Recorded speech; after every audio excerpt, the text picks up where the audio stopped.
జమ్మూలోని ఊరిలో high alert వాతావరణం నెలకొంది. ఆ ప్రాంతంపై పాకిస్తాన్ వరుస దాడులు చేస్తోంది. 3 రోజులుగా జనం ఇళ్లకే పరిమితమయ్యారు. జనజీవనం స్తంభించిపోయింది. వ్యాపార దుకాణాలు మూతపడ్డాయి. ఏ క్షణాన ఏ మిసైల్ ఎవరి మీద పడుతుందో అని పబ్లిక్ టెన్షన్ పడుతున్నారు. యూరి పరిసర ప్రాంతాలు భయం గుప్పిట్లో ఉన్నాయి. ప్రస్తుతం గ్రామంలో అంబులెన్సులు పెద్ద ఎత్తున మోహరించారు. వీధుల్లో ఫైర్ ఇంజన్లను రెడీగా పెట్టారు అధికారులు. సమీప హాస్పిటల్స్లో అదనపు వైద్య సిబ్బంది కూడా ఉన్నారు.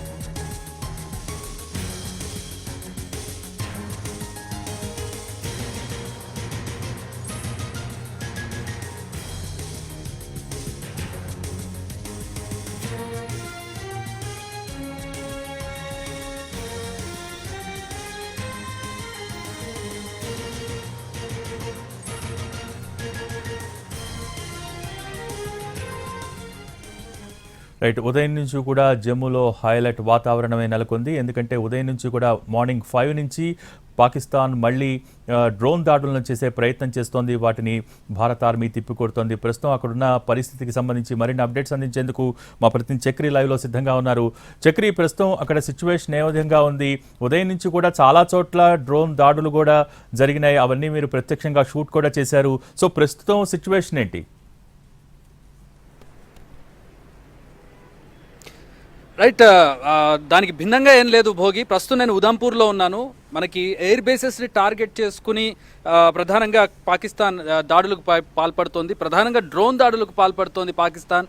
ఈ టర్కీ నుంచి అలాగే చైనా నుంచి వచ్చినటువంటి డ్రోన్లను పాకిస్తాన్ భారత్ మీద ప్రయోగిస్తూ ఉంది.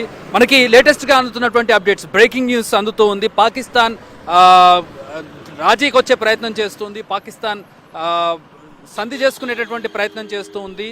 ఉద్రిక్తతలు తగ్గించే మార్గంగా ఇండియాతో చర్చలు జరపడానికి సిద్ధపడుతున్నట్లుగా పాకిస్తాన్ నుంచి ప్రతిపాదన వచ్చినట్టుగా తెలుస్తుంది. గవర్నమెంట్ అఫీషియల్స్ నుంచి సమాచారం అందుతూ ఉంది. ఇక్కడ జరుగుతున్నటువంటి ఘటనలు ఒకసారి చూసినట్లయితే కొద్దిసేపటి క్రితం జమ్మూలో ఒక డ్రోన్ను కూల్చేశారు. అలాగే పఠాన్కోట్ ఎయిర్ బేస్ సమీపంలో మరొక డ్రోన్ను కూల్చేశారు.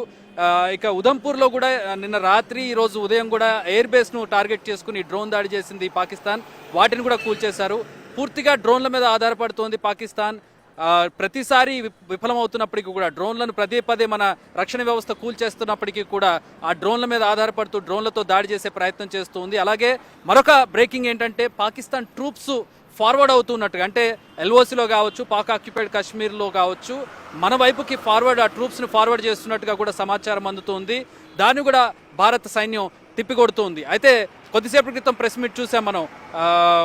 రక్షణ ప్రతినిధులు కావచ్చు, కల్నల్ వ్యోమి ఖురేషీ, అలాగే మన వ్యోమికా సింగ్ కావచ్చు, కల్నల్ ఖురేషీ కావచ్చు, ఇద్దరు కూడా తమ నిన్న జరిగినటువంటి ఘటనలకు సంబంధించి సమప్ చేశారు ప్రెస్ మీట్లో. పాకిస్తాన్ చేస్తున్నటువంటి దుశ్చర్యలు, పాకిస్తాన్ ప్రధానంగా, అంటే మనం చేస్తున్న యుద్ధానికి పాకిస్తాన్ చేస్తున్న యుద్ధానికి ప్రధాన తేడా ఏంటంటే, మనం వాళ్ళ టెర్రరిస్ట్ క్యాంప్లని, వాళ్ళ ఎయిర్ బేస్లని, వాళ్ళ సైనిక పటాలని, వీళ్ళని మనం టార్గెట్ చేస్తూ దాడులు చేస్తూ ఉన్నాం. కొలాటరల్ డ్యామేజ్ మినిమంగా ఉండే విధంగా, ఆల్మోస్ట్ 0 ఉండే విధంగా మనం, అంటే సాధారణ ప్రజలు, సివిలియన్స్ని టార్గెట్ చేయడం లేదు. మనం ఎయిర్ బేస్లను, ఎల్ఓసి వెంబడి ఉన్నటువంటి ఉగ్రవాద స్థావరాలను టార్గెట్ చేస్తూ ఉన్నాం. వాళ్ళ రక్షణ వ్యవస్థను టార్గెట్ చేస్తూ ఉన్నాం మనం. అది యుద్ధం చేసే తీరు, అది నీతితో కూడినటువంటి యుద్ధం చేసే తీరు, అది భారత్ తీరు. ఇక పాకిస్తాన్ విషయానికి వచ్చినట్లయితే, వాళ్ళకి అనువుగా ఉన్నటువంటి సివిలియన్స్ మీద పూంచ్ సెక్టర్ చూడొచ్చు, అలాగే ఉరి సెక్టర్ చూడొచ్చు. ఈ సెక్టర్లో మనం లోయలో ఉంటాం. పాకిస్తాన్ సైనికులు కావచ్చు, ఉగ్రవాదులు కావచ్చు, కొండల మీద నుంచి కాల్పులు జరుపుతూ ఉంటారు. అక్కడ సైనికుల మీద కాల్పులు జరపలేక, సైనికులను ఏమి చేయలేక, ఆసుగా దొరికేటటువంటి ఈ సివిలియన్స్ మీద దాడి చేస్తూ ఉన్నారు. మొన్న చాలా మంది చనిపోయారు, ఇళ్లు ధ్వంసమయ్యాయి, వాళ్ళు నిరాశ్రయులై ఇప్పుడు జమ్మూలో ఆశ్రయం పొందుతున్నటువంటి పరిస్థితి. అది పాకిస్తాన్ యుద్ధ నీతి, సివిలియన్స్ మీద దాడి చేస్తుంటుంది. ఈవెన్ డ్రోన్స్ కూడా ఈరోజు మనకు ప్రెస్ మీట్లో కూడా చెప్పారు, ఎక్కడెక్కడ టార్గెట్ చేసింది, స్కూల్స్ని, హాస్పిటల్స్ని టార్గెట్ చేస్తూ, సివిలియన్ ఇళ్లని టార్గెట్ చేస్తూ వాళ్ళు దాడి చేస్తున్నారు. ఇది పాకిస్తాన్ దుర్నీతి, పాకిస్తాన్ నైతికత లేకుండా చేసేటటువంటి దాడి, వాళ్ళు చేసేటటువంటి యుద్ధానికి భారత్ చేసేటటువంటి యుద్ధానికి తేడా అదే. మనం పాకిస్తాన్లో ఉన్నటువంటి ఎవరైతే యుద్ధం చేస్తూ ఉన్నారో వాళ్ళు సైనికులు కావచ్చు, జెట్ ఫైటర్స్ కావచ్చు, తీవ్రవాదులు కావచ్చు, వాళ్ళ మీద దాడి చేస్తూ ఉన్నాం. కొలాటరల్ డ్యామేజ్ మినిమంగా ఉండేటట్టు మనం దాడి చేస్తున్నాం. అది మనం చేసేటటువంటి యుద్ధం. దానికి పాకిస్తాన్ చేసేదానికి తేడా అదే. కానీ పాకిస్తాన్ చేసేటటువంటి దాడి ప్రతి దాడిని కూడా తిప్పికొడుతూ ఉంది. కానీ అక్కడక్కడ చెదురుమదురు ఘటనలు జరుగుతున్నాయి. ఇక్కడ మనకి ఎక్కడ సమస్య వస్తుందంటే ఇప్పుడు ఏవైతే డ్రోన్స్ వస్తూ ఉన్నాయో మన భారత భూభాగంలోకి వచ్చేటటువంటి డ్రోన్స్తో దాడి చేస్తుందని చెప్పుకుంటున్నాం కదా, ఆ డ్రోన్స్ని న్యూట్రలైజ్ చేయడం కావచ్చు, లేదంటే వాటిని గాల్లోనే ధ్వంసం చేయడం కావచ్చు మన S-400 యొక్క కర్తవ్యం. దాని ప్రథమ కర్తవ్యం అదే. వాటిని గుర్తించిన వెంటనే వాటిని ముందుగా గుర్తిస్తుంది. అంటే డ్రోన్స్ని ప్రయోగించి డ్రోన్తో పాటు ఒక బాంబును కూడా పంపిస్తుంది పాకిస్తాన్. ప్రధానంగా ఇప్పుడు జరుగుతున్న దాడులన్నీ కూడా అవే.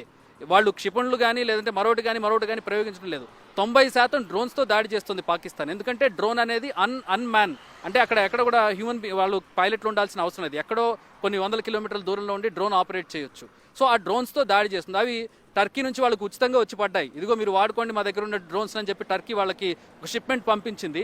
ఆ డ్రోన్స్ అన్నింటినీ ఇప్పుడు పాకిస్తాన్ మన మీదకి వదులుతోంది. ఆ డ్రోన్లతోటి దాడి చేస్తుంది. సో ఆ డ్రోన్స్ని మనం ఇందాక చెప్పుకున్నట్టు సమస్య ఎక్కడ వస్తుందంటే ఆ డ్రోన్స్ని న్యూట్రలైజ్ చేసే క్రమంలో లేదంటే వాటిని ధ్వంసం చేసేటటువంటి క్రమంలో గాలిలో ధ్వంసమయ్యి అవి మన భూభాగంలోనే ఉంటాయి కాబట్టి అక్కడ నుంచి నేరుగా కింద పడుతూ ఉన్నాయి. అవి సాధారణంగా ఓపెన్ ప్లేన్స్లో పడితే కనుక సమస్య లేదు. ఇందాక నేను జమ్మూలో ప్రత్యక్షంగా నేను మీకు చూపించాను లైవ్లో. వెళ్ళి పడినటువంటి దృశ్యం ఏదైతే ఉందో మనం ఇంటి మీద పడింది జమ్మూలో ఉన్నటువంటి ఒక కాలనీలో సిటీలో ఆ శకలం పడింది. కేవలం ఆ డ్రోన్ని నిర్వీర్యం చేసి కింద పడేసింది. ఆ డ్రోన్ పేలదు. దాంట్లో ఉన్నటువంటి పేలోడ్ ఏదైతే ఉందో, దాంట్లో ఉన్నటువంటి ఏదైతే పేలేటటువంటి పదార్థం ఉంటుందో దాన్ని పేలదు. అది పేలకుండానే దాన్ని పైనే నిర్వీర్యం చేసి కిందకి పంపించేస్తుంది. పైనే డిస్ట్రక్ట్ చేసి మన రక్షణ వ్యవస్థ కిందికి పంపించేస్తుంది, కౌంటర్ డిఫెన్స్. సో దానికి సంబంధించి పడినటువంటి శకలాల వల్ల మనకు నష్టం జరుగుతుంది. ఆ శకలాల ఇంటి మీద పడి ఇల్లు పాక్షికంగా ధ్వంసమైంది. టెర్రస్ మీద ఉన్నటువంటి పెంట్ హౌస్ ధ్వంసమయ్యి అది కింద పడి ఆ శకలాలు చుట్టూ చిమ్మి ఆ చుట్టూ ఉన్నటువంటి వాళ్ళకి గాయాలయ్యాయి. అది యాక్చువల్గా జరుగుతున్నటువంటి సమస్య. సో నిజంగా ఆ పేలోడ్స్ మన మీద పడి లేదంటే ఆ బాంబులు ఆ డ్రోన్స్ ద్వారా వచ్చేటటువంటి బాంబులు పడితే కనుక భారీ విస్ఫోటనాలు జరుగుతాయి. 2-3 ఇళ్ళు లెగిసిపోతాయి, పూర్తిగా ధ్వంసం అయిపోతాయి. కానీ ఎక్కడా కూడా పేలకుండా వాటన్నింటినీ జాగ్రత్తగా గాల్లోనే ధ్వంసం చేస్తూ వాటన్నింటిని కూడా దారి మళ్లిస్తున్నటువంటి పరిస్థితి. వాటి ఎక్కడెక్కడో పడుతూ ఉన్నాయి, వాటన్నింటిని కూడా పేలుస్తూ ఉంటాయి. సో అలా మనకి రక్షణ కల్పిస్తోంది మన S-400 వ్యవస్థ. కానీ పాకిస్తాన్ పదే టార్గెట్ చేస్తూ ఇప్పుడు ఎయిర్ బేస్లను టార్గెట్ చేస్తూ ఉంది. పనిలో పనిగా సివిలియన్స్ను టార్గెట్ చేస్తుంది. నిన్న జమ్మూలో నేను ఉన్నటువంటి హోటల్ టెర్రస్ మీద నుంచి మనం చూసాం. జమ్మూలో సాంబా సెక్టర్ దగ్గరలోనే ఎయిమ్స్ ఉంటుంది. ఆల్ ఇండియా మెడికల్ కౌన్సిల్కి చెందినటువంటి హాస్పిటల్ అండ్ కాలేజ్ రెండు, అక్కడ యూనివర్సిటీ రెండు ఉంటాయి. పెద్ద బిల్డింగ్స్ ఉంటాయి అక్కడ సాధారణ ప్రజలు వెళ్ళి ట్రీట్మెంట్స్ తీసుకుంటూ ఉంటారు. అలాంటి హాస్పిటల్ను టార్గెట్ చేసింది. అలాగే శ్రీనగర్లో కొన్ని స్కూల్స్ని కొన్ని హాస్పిటల్స్ని టార్గెట్ చేసింది. చిన్నపిల్లలు ఉంటారు, వాళ్ళని టార్గెట్ చేసింది. మరొక విషయం ఏంటంటే వాలంటీర్గా భారత ప్రజలు ముందుకు వస్తూ ఉన్నారు. చండీగఢ్ నుంచి కొన్ని దృశ్యాలు చూస్తూ ఉన్నాం మనం. చండీగఢ్ పంజాబ్ ప్రాంతంలో అక్కడ ఉన్నటువంటి యువకులు, అక్కడ ఉన్నటువంటి సాధారణ ప్రజలు రోడ్ల మీదకి వేల సంఖ్యలో వచ్చారు. అసలు ఆ దృశ్యాన్ని చూస్తుంటేనే రోమాలు నిక్కబొడుస్తున్నటువంటి పరిస్థితి. మేము యుద్ధం చేస్తాం, మేము మీ ముందు ఉంటాం, సైనికులతో పాటు కలిసి పోరాడుతాం అంటూ వాలంటరీగా యుద్ధం చేయడానికి సిద్ధంగా ఉన్నారు చండీగఢ్ వాసులు. చండీగఢ్లో రోడ్ల మీదకి వచ్చారు. మనం ఎలా అయితే ఉద్యమం కొద్దీ ప్రజలు రోడ్ల మీదకి వస్తూ ఉంటారో స్వచ్ఛందంగా మేము యుద్ధం చేస్తామంటూ వాళ్ళు బయటకు వచ్చారు. ఇక్కడ పాకిస్తాన్కి మనకు ఒక తేడా ఉంది. పాకిస్తాన్ నేను ఒక స్టేట్మెంట్ ఇస్తూ వాళ్ళ ప్రధాని స్టేట్మెంట్ ఇస్తూ వాళ్ళ సెకండ్ లైన్ ఆఫ్ డిఫెన్స్ ఏంటి అని అంటే మదర్సా విద్యార్థులు అని చెప్పాడు. అది ఎంత దారుణమైనటువంటి స్టేట్మెంట్. మదర్సాలో విద్యార్థులు వీళ్ళు సెకండ్ లైన్ ఆఫ్ డిఫెన్స్ కింద పెట్టుకుని రక్షణ వ్యవస్థగా పెట్టుకుని వాళ్ళు పోరాడతామని వాళ్ళు చెబుతూ ఉంటే మన సాధారణ పౌరులు స్వచ్ఛందంగా రోడ్ల మీదకి వచ్చి మేం పోరాడతాం సైనికులతో అంటూ వాళ్ళు వెలుగెత్తి చాటుతున్నటువంటి పరిస్థితి. అది భారతదేశ పౌరులకి, భారతదేశంలో ఉన్నటువంటి పాలకులకి, భారతదేశ యుద్ధ నీతికి పాకిస్తాన్కి ఉన్నటువంటి తేడా. అందుకే పాకిస్తాన్ అంతకంతకు కుంచుకుపోతోంది, మట్టిలో కలిసిపోబోతూ ఉన్నటువంటి పరిస్థితిని ప్రస్తుతం చూస్తూ ఉన్నాం. అమెరికా కూడా పాకిస్తాన్కి తోడు నిలిచేటటువంటి పరిస్థితి లేదు. అమెరికా విదేశాంగ మంత్రి పాకిస్తాన్ విదేశాంగ మంత్రికి ఫోన్ చేసి ఈ ఉద్రిక్తతలను తగ్గించండి, దాడులు ఆపండి అని చెప్పి వాళ్ళకు కూడా క్లాస్ పీకినటువంటి పరిస్థితి కనపడుతోంది. ఇప్పుడు ప్రస్తుతం వాళ్ళతో ఉన్నది ఒక టర్కీ అండ్ చైనా మాత్రమే. వాళ్ళు కూడా పరోక్షంగా సహాయం చేస్తున్నారు. రేపటి నుంచి వాళ్ళు కూడా సహాయం చేయకపోవచ్చు. కానీ భారతదేశం మాత్రం ఒక్కటే నిలబడి పోరాడుతుంది. భారతదేశం తమ రక్షణ వ్యవస్థను నమ్ముకుంది, భారతదేశం తమ రక్షణ దళాలను నమ్ముకుంది, తమ నైతికతను నమ్ముకుంది. భారతదేశం నిజాయితీ వైపు ఎప్పుడు కూడా విజయం ఉంటుందని భారతదేశం నమ్మింది, దాన్నే ఫాలో అవుతుంది. ఒక మెసేజ్ను దేశాలకు, ప్రపంచ దేశాలకు ఇస్తున్నటువంటి పరిస్థితి తను చేస్తున్నటువంటి యుద్ధం ద్వారా భారతదేశం. సో ప్రస్తుతం ఇది సిచ్యువేషన్. జమ్మూ నుంచి ప్రస్తుతం మనం మూవ్ అయ్యాం. జమ్మూ నుంచి నేను ఉదంపూర్ వచ్చాను. ఉదంపూర్లో ప్రస్తుతం పరిస్థితి చూసాం. ఉదంపూర్ ఎయిర్ బేస్ మీద దాడి జరిగింది. ప్రస్తుతం ఎయిర్ బేస్ని కానీ ఆ ప్రదేశాలను కానీ మనకు చూపించే పరిస్థితి ఉండదు, చూపించకూడదు కూడా రక్షణ దృష్ట్యా. సో ప్రస్తుతం ఉదంపూర్లో ఉన్నాను నేను. ఉదంపూర్లో అంటే ఎవరు కూడా భయపడడం లేదు, కానీ జాగ్రత్త పడుతూ ఉన్నారు. అలాగే కొన్ని ప్రాంతాల్లో హై అలర్ట్ ప్రకటించారు. జమ్మూలో కూడా సైరన్ మోగింది. రోడ్ల మీద ఉన్నటువంటి వాళ్ళని కొంతమందిని క్లియర్ చేస్తూ, ఎక్కడా కూడా గుంపులుగా జనాలు లేకుండా వాళ్ళందరినీ కూడా క్లియర్ చేసే ప్రయత్నం చేస్తున్నారు. అలర్ట్గా ఉండాలని చెబుతున్నారు. సాయంత్రం కూడా సేమ్ 2 రోజులుగా ఏదైతే ఎక్సర్సైజ్ జరుగుతుందో అదే సాయంత్రం కూడా జరిగే అవకాశం కనపడుతుంది.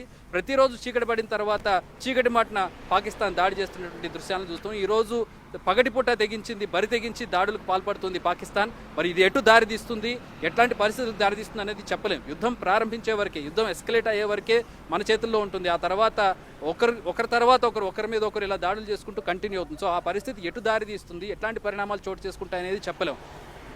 Hope for the best, prepare for the worst అన్నట్టుగా భారతదేశం, భారత రక్షణ వ్యవస్థ, భారత యంత్రాంగం కావచ్చు అంతా కూడా ప్రిపేర్ అవుతుంది. పౌరులు కూడా దానికి సహకరిస్తూ ఉన్నారు. పూర్తిగా ప్రస్తుతం అంతా కూడా భారతదేశం అంతా కూడా భద్రంగా ఉందని చెప్పి బాటమ్ లైన్గా మనం చెప్పొచ్చు. భారతదేశం అంతా కూడా భద్రంగా, చెదురుమదురు ఘటనలు మినహాయిస్తే, పాకిస్తాన్ కవ్వింపు చర్యలు మినహాయిస్తే ఇక్కడ మనం నష్టపోయింది ఏమీ లేదు. కానీ పాకిస్తాన్కి భారీ నష్టం జరుగుతోంది, జరగబోతోంది కూడా. సో ఇక ఇక్కడ ఉదంపూర్ నుంచి నేను ఫర్దర్గా మూవ్ అవుతూ ఉన్నాను. ఉదంపూర్ నుంచి ఉరి సైడ్ వెళ్తూ ఉన్నాను. ప్రస్తుతం అక్కడ పరిస్థితులు ఎట్లా ఉన్నాయి, అలాగే మిగతా బేసెస్లో పరిస్థితి ఎలా ఉంది, మిగతా కౌంటర్ పార్ట్స్లో పరిస్థితి ఎట్లా ఉంది, ఎట్లాంటి పరిస్థితులను ఎదుర్కొంటూ ఉన్నారనేది మీకు అందించే ప్రయత్నం చేస్తాను ఇక్కడ నుంచి నేను. OTU Bhogi. Okay, thank you Chakri.